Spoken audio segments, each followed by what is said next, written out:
প্রতিদিন অসংখ্য নরনারী গরুচাঁদের কাছে আসে ডক্টর মিরির সন্দেহ দূর করতে।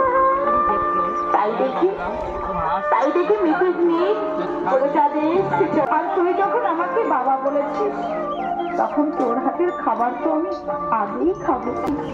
নিজের বাড়ি শশী আদরের ছোট ভাই সত্যভামা নিজের মা, তিনি হলেন সাব রেজিস্ট্রার।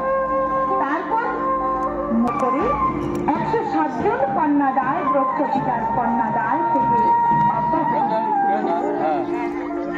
এই ঈশ্বর মুখোপাধ্যায়ের প্রভুভক্ত বৃত্ত দিয়ে চাকরি পেয়েছে।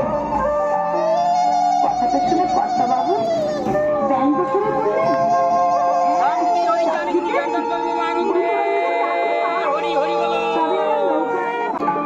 মাইনে পাবে না। ভয়ে ভয়ে ভৃত্যটি বলল। কর্তাবাবু এবার চোখ কপালে তুলে বললেন, মাইনে যদিও পেয়ে থাকি, ওটা তো অচল, চলবে না। নিজেদের ছেলে মেয়েদের শিক্ষার ব্যবস্থা করতে লাগবে।